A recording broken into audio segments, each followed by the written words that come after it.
Bonjour, vous, nous, comment allez-vous? Aujourd'hui ce sera l'histoire Le conte des baisers prisonniers de Jacques Salomé. Un seul baiser peut réveiller plus d'émotion et de plaisir qu'une longue déclaration d'amour. Il était une fois une petite fille qui avait été agressée quand elle avait près de 10 ans. Ce ne fut pas une violence très grave, heureusement pour elle, mais tout de même, elle en avait été blessée profondément. En fait, un soir d'été, où toute la famille prenait le frais, elle avait été embrassée de force dans le noir par un voisin malveillant, ami de la famille. Elle s'était débattue, avait réussi à s'enfuir, affolée, toute bouleversée, près de sa maman. Elle avait pu dire en confiance ce qui lui était arrivé. Elle s'était sentie comprise et l'incident fut oublié, ou presque. Il fallut longtemps, très longtemps, à cette petite fille devenue femme pour entendre un jour, dans l'automne de sa vie, que cet événement était encore gravé en elle. Elle avait bien ressenti pourtant dans sa relation amoureuse et son corps de femme qu'elle avait une difficulté à embrasser. Des baisers bisous, elle pouvait en donner tout plein, à ses frères et sœurs puis à ses enfants. Des bisous câlins, des bisous coquinous, des bisous sur le bobo qui fait mal pour qu'il guérisse plus vite, des tout joyeux qui claquent sur les joues, des bisous francs de l'amitié, tout cela étaient ses amis. Mais pas les baisers d'amour. Quelque chose en elle était mal à l'aise dans ces baisers-là. Qu'ils soient reçus ou donnés, quelque part il restait des baisers pris. Elle avait résumé cela par une constatation sévère vis-à-vis d'elle-même. Je ne sais pas bien embrasser.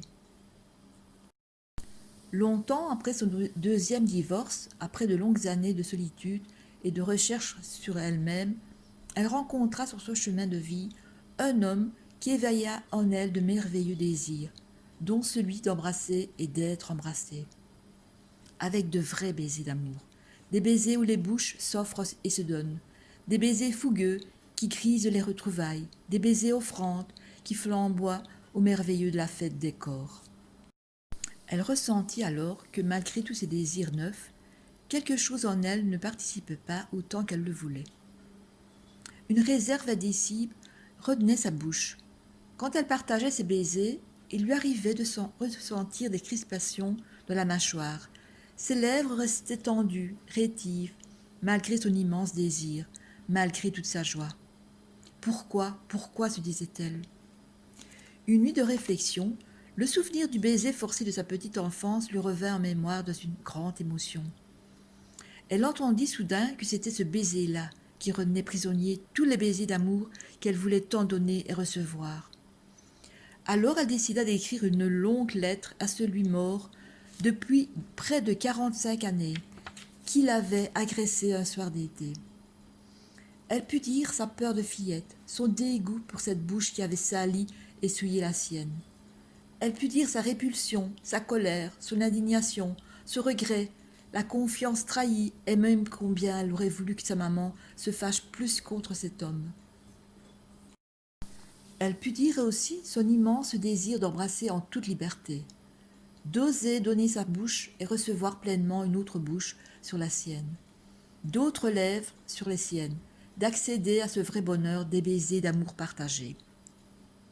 Longtemps elle écrivit cette nuit-là. Au petit matin, elle déchira toutes les pages en menus morceaux, et heureuse, soulagée, apaisée, fière d'elle-même, elle jeta le tout dans les toilettes et tira la chasse d'eau. Quelques jours après, elle put enfin, pour la première fois, trouver tout l'élan, toute la fougue, toute la joie qui lui permit de rejoindre dans des baisers merveilleux d'amour, de tendresse et de désir mêlés, la bouche tant aimée de l'homme qu'elle aimait.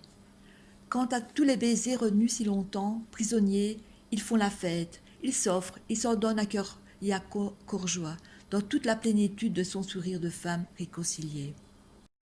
J'espère que ce conte vous a plu, vous a parlé. Je vous donne rendez-vous à une prochaine histoire. Bye bye.